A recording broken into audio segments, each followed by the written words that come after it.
What's up guys, Causeway here, and today I'm going to be discussing my first impressions of the new Rogue One DLC added to Star Wars Battlefront. I've had the DLC for about a week now, so I've had a proper chance to, play it and try out all the abilities and see which ones I like and which ones I don't like. So today I'm just going to be discussing that with you, just maybe for advice on if you're getting the DLC, what ones you should go for first, or just in case you're curious, or just if you want to talk about Star Wars like me. Also, if you want to go and check out my Rogue One DLC trailer analysis, then just click over there, and then that will go through the abilities, the hero things, and just, what I thought of it before playing the game. And it would also just kind of tell you what the abilities do just before you watch this. So you can click that if you want, but let's get into this video. For me personally, and I think for others as well, the thing that I was most excited for in this DLC was the hero. So that's what I'm going to be talking about first. And by far, my favorite of the two is Krennic. I don't know if you watched my first gameplay of the Rogue One DLC on the channel, but I absolutely fell in love with Krennic. He is so good. The Armor Breaker is probably the most OP ability in the game.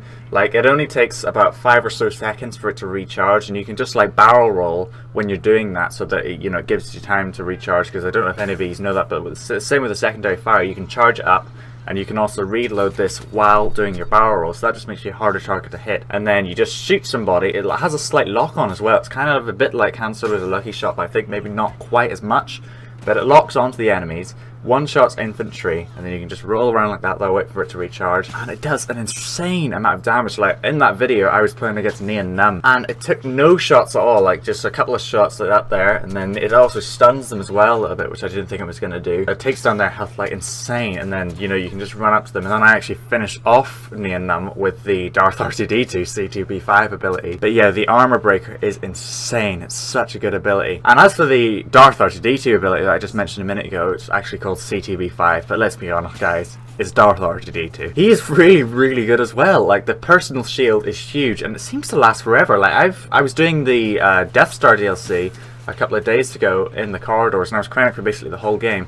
And I put down maybe only like 2 or 3 Darth R2-D2s, and they were there for ages. Yeah, the personal shield lasts forever, and then if anybody comes close to it, like, it doesn't seem to actually be destroyed after people are shooting with it with the blasters, but then if people come close to it to try and melee it, the Dioxis clouds are like as powerful as Bosks and Greedos. They just completely annihilate anybody that goes close to it. Like, if you're ever under attack by loads of enemies, you can just drop one of them down. Any of the heroes that are chasing after you or infantry, they just get completely wiped out by the Dioxis clouds. And then the Wrath of the Empire is pretty good as well, because if quite a lot of your team aren't near you, then you can just pop that down. It actually benefits the infantry more than you, because like, I've seen people getting killed by people and they have like nearly double their health because they've got the Wrath of the Empire. Like, that may seem like a bad ability, but actually it's really good because it means that people want to stay close to Krennic. So then Krennic has like loads of bodyguards, so it means that anybody who's sneaking up on him, then they get killed by infantry that are behind him. So it's kind of, it benefits them both, because it also does give Krennic a small armor ability as well. And then obviously his trait gives more armor to him and the others that are around him. The more people that are around him, the more armor they get. So it basically benefits everybody. So yeah, Krennic is so good. Yeah, I'd say Krennic is my favorite hero in the whole game. Like, he's amazing. But Jyn, in comparison, I think Jyn is probably the worst hero in the whole game. Jyn's abilities, they just don't really feel like abilities. Like the Truncheon Surge, it seemed really good in the trailers, but all it is just a melee attack. That's it. A standard melee attack from a hero will probably do a similar damage to the Truncheon Surge, and it's actually very hard to plot where she's going to hit it, because when it says Truncheon Surge, I imagine kind of like the Saber Rush with Luke, surging forward like that there, but it's just her going like that there. She doesn't even go forwards very much. Like, yeah, it one-shots infantry, but so does the Armor Breaker, and that's got unlimited shots, and you can hit it from across the map, and then it's only got 9 things, and yeah, the trait does give her a few more charges, but like, so what? It's only good against close range. And then the rifle configuration, you just always have that on. You never ever have the blaster pistol mode on. So that's just useless. Like, they should have just made it like so that the blaster rifle mode was always on, and then gave her another ability, like maybe a charge up shot or a rapid fire or something, anything. And then the Sonic Imploder, it's a Sonic Imploder, guys. that's really it. So the main problem with Jyn is that she is useless against heroes. There is nothing she can do, not even against Greedo or Boba Fett. And Boba Fett's better now, but like, she's kind of good against infantry, I suppose. That's maybe what she was mainly for. Like, I haven't tried her in the Death Star yet, and I imagine the Truncheon Surge might be good against infantry on the Death Star. And here's versus villains, she is useless. Like, she doesn't stand a chance against anybody. Her abilities are just pretty much normal infantry abilities. Like, this is melee attack, Sonic Imploder, and then just switching your gun to the rifle configuration. Like, I don't think Jyn is good at all, but I love Krennic, so I think Krennic might get a nerf, and Jin most definitely needs a buff. In fact, I think Jin could actually be the first hero in the whole game to get completely new abilities. Like, they need to completely rethink Jin. Like, maybe make her really fast or something. I don't know. It's just Jin sucks.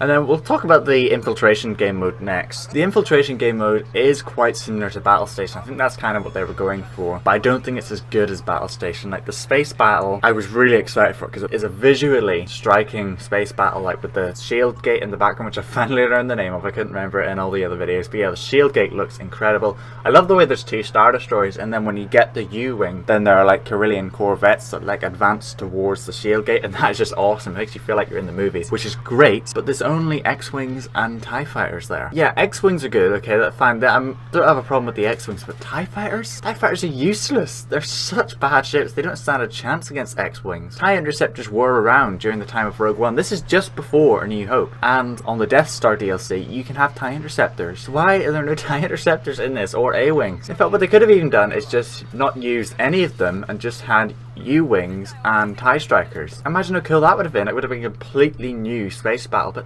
X-Wings and TIE Fighters? When you're the Empire, it just sucks. The X-Wings have got their shield abilities and they last forever, and then the TIE Fighters just have that speed boost and they have no health. The U-Wings are really good though. I love when you get that first feeling of you just flying about there and then your screen goes black, then you're a U-Wing and you're just like, oh yeah, and you fly about like that there. I haven't actually completed the shield gate run yet because it is very hard, and I think that's a good thing because the trench run, for something that is supposed to be so against the odds, I actually thought the trench run's kind of easy. You know, the twists and turns, maybe a bit more narrow or something. I don't know. I never thought the trench run was as difficult as it should be, but this is very hard. As you could imagine, like one ship being chased by like a squadron of TIE Fighters, it's very hard to do it. So loads of people have been able to do it because otherwise we wouldn't get to the next stage. But props to anybody who's actually been able to do it, because I can't.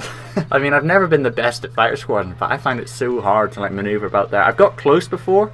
Like, I got really, really close, but then, like, a whole bunch of TIE Fighters just came and destroyed me. The first part of Infiltration has good points, like the actual map and the U-Wings and stuff, but TIE Fighters, no. Please change that dice. Please make it TIE Interceptors or anything. Please. The next stage of the Infiltration game mode is where the Rebels have to blow up those big tower things. I still don't actually know what they're called. I'm pretty sure they are, like, transmitters or something, or maybe Kyber Crystal things. I know they're not ships, because that's what I thought they were initially. I thought they were like Krennic shuttle. There's 2 of them, and the Rebels have a chance to blow up either one of them, and if they do, then it advances to the next stage, Battle Station. And this is the time when you get Krennic. And the problem with this is, this part of it seems to go by very quickly. The Rebels seem to be able to do that very, very, very fast. So there's not really a whole lot of time to play as Krennic in comparison to the final stage of Battle Station where you can play as Jin. Every time I've played it, it goes right down to the wire. Like whether the Imperials manage to fend off the extraction point and keep the Rebels from getting the data tapes there, or if somebody manages just to have a breakthrough with the data tapes, it's an awesome game mode. The second part of it just seems to go by very quickly. Like, I don't know, maybe they should have the time it takes for the ship to blow up more. Like, you know, it has a longer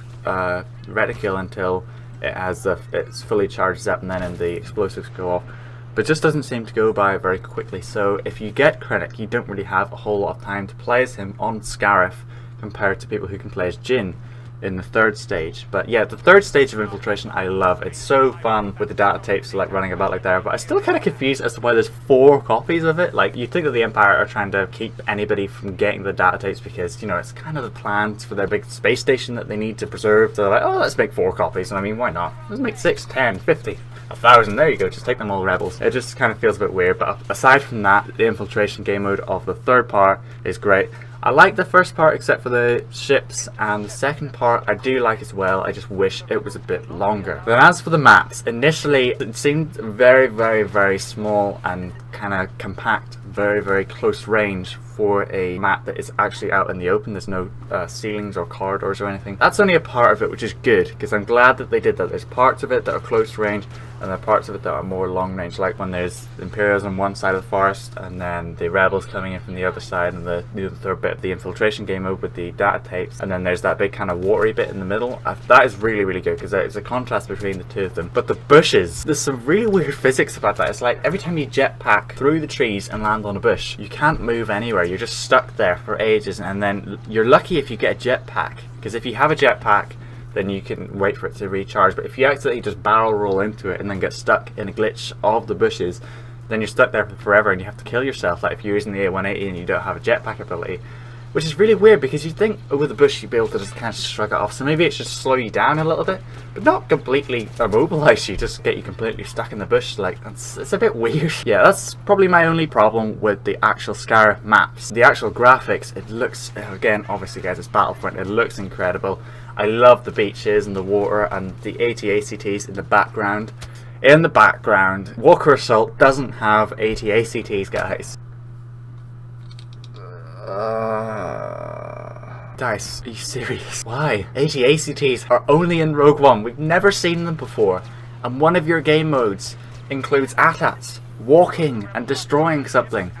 Why don't you have AT-ACTs walking across the battle, destroying a U-Wing? I just don't get that. Like, I was trying to think about it. Is there a reason are AT-ACTs maybe not supposed to be used like that? Maybe then they didn't code AT-ACTs. But no, they're in the background. Bring them to the foreground, have AT-ATs in the background, and then AT-ACTs. It would have been so much cooler. It was a really missed opportunity there, Dice. And then as for the Sonic Imploder, it's pretty good. I mean, like, it's a flash grenade, but better. So the flash grenade, I've seen loads of people using the flash grenade recently because they're trying to get the Sonic Imploder.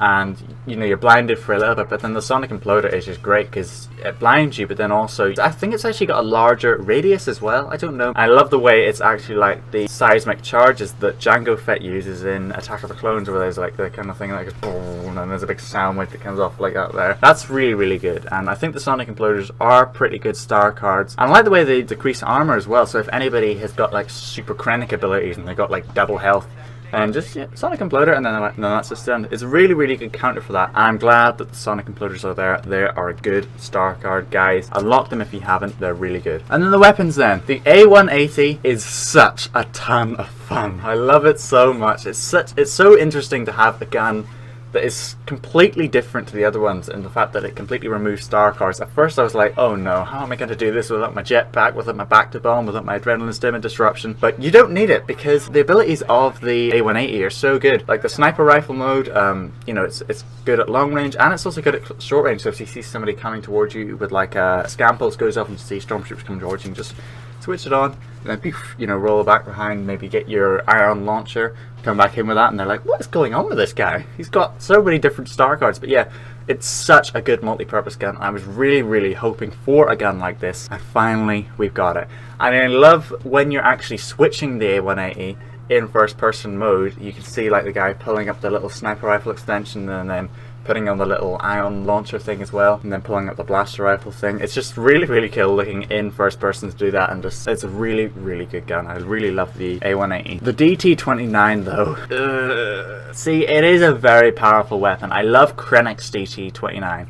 I think that's very good, but the actual one in the game, it is a very good weapon. Like just shooting at people, it seems to do a lot of damage, but then it takes forever to reload. It's only got 6 shots and then you have to reload it, so you can really only take out one enemy at a time, and then you have to kind of roll around, hopefully that there's no other enemies behind him, and that really never works because it's very rare that in Battlefront that you see just one person. And if you do, then it's perfect. The DT29 is probably the best weapon against just, you know, surprise attacking people, because it has got a very good rate of fire, very good damage, and quite a good range as well. I think they should have more charges, like instead of 6 charges, maybe 10. So then you've got the opportunity to maybe take out 2, and then that gives you a bit more of a chance to then escape, you know, do your little barrel rolling thing like I said with Krennic, waiting for it to reload. But just at the minute, 6 charges is just not enough. Like, pretty much every time you use it you die straight away afterwards because you can't shoot back. And I suppose if you have star cards then you can use that. Maybe that's the thing, because I wasn't really using them star cards too much because I was trying out the guns. But maybe use the star cards a little bit, like jetpack. Maybe put on a shield actually while you're doing that, and that might be good, or a grenade or something. I don't know, but I do think that they should have more actual bullets in the DT29 because it just doesn't seem like that's enough. But I do love the idea of having a gun that is like that. I really love what they've done with this DLC in making the guns completely different from the other ones. It's a nice thing with the to have the reload thing, and again, it looks great in first person when you're like reloading the DT29. It's doing all that stuff there.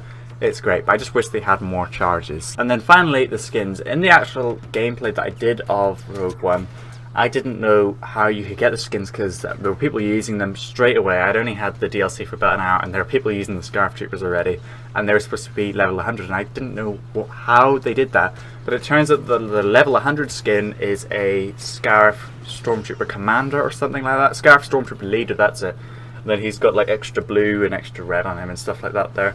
But you can get just the regular Scarif Trooper. All you have to do is, I actually mentioned this in the video on an annotation, all you have to do is when you're in the menu selecting your skins, just switch across to the normal Stormtrooper, then go into Scarif, and then you will have the Scarif Stormtrooper. And the same way, just do the same thing with the Rebel, switch across to the normal Rebel skin, and then you will have the Scarif Rebel. It's nice the way that they did that, so that it's a different skin for everybody. So, you know, it doesn't matter if you're level 100 or not, if you just got the game, then anybody can feel like they are part of Scarif with that. And I love the Scarif Stormtrooper skin. It's by far my favorite Imperial outfit. I love them so much. I was really excited for them adding that in, and I'm glad that they made it so that you don't have to wait until you're level 100 to get it, because that would suck. Also nice the way that you can get another version of the Scarif Stormtrooper at level 100, so you can feel more prestige than people that have just got the normal version. But I'm really glad the way that they did that, and I love the skins. But I do wish that the Death Trooper was a skin. I already mentioned this in the trailer analysis, because the Death Troopers are Krennic's bodyguards, and they are very, very good bodyguards. They have a thermal imploder, a smart rocket, and a cooling cell, which makes them far better than the normal honor guards, the Imperial Royal Guards, and then Leia's honor guards as well, who just have a smart rocket and a homing shot. And they also have the DT-29, and the other ones have the T-21B, so they're far superior. If you ever had the chance to pick between the Death Trooper and the Imperial Royal Guard, then just pick the Death Troopers. There's no reason why you wouldn't. It's just so much better, and they just look incredible. They completely tower above everybody else, which is a nice thing, because the Death Troopers are supposed to be a very imposing presence. I mean, their name is the Death Trooper, for goodness sake. Yeah, they look awesome. I love the way that they still have the kind of classic Stormtrooper design, you know, the O11 on the back of them. The helmets look great, and I love the way you can just see Krennic running about, and then there's these massive Death Troopers just so much taller than him running behind him. It just looks awesome. But what is really good, and I'm really glad that they did this, is that the Death Troopers are not exclusive to Season Pass holders. So if anybody is playing as Krennic and you don't have the Season Pass or the Rogue One DLC at all, you can still play as the Death Trooper, which is nice, because that gives people who haven't got the DLC or the Season Pass a chance to kind of feel like they are part of Scarif, because they get to try out the Death Trooper skin, which is amazing. I really love the Death Trooper skin. I love all the skins, and yeah, I think they did good with the skins. Well, anyway guys, that is my first impressions video of the Rogue One DLC. I hope you liked, and if you want to see more videos like this, then just leave it in the comments section down below. Stay tuned for my Rogue One review, because it's coming out in literally 4 days, guys, as of the time of me recording this, and oh my gosh, I can't wait. I also did a Rogue One predictions video with my friend Niall, which you can click here. That'll be loading up now, so you can go watch that if you want to. It's just us going over theories and what we think will happen in the video. And stay tuned for some more Scarif gameplay. If you like the gameplay that you saw on this video, go play Scarif. Don't watch me playing it. Buy the Season Pass or the DLC in 2 weeks, whatever, and play it. It's a very good DLC. I don't think it's the best. I would probably rank it the Death Star first, then Scarif, then the Outer Rim, then Bespin. But guys, I love all the DLCs. Scarif has its good points and its bad points, but that's the same with all the DLCs. I love Krennic. My favorite part about the DLC. But yeah, stay tuned for more. Hit that subscribe button, and I'll see you later. Bye.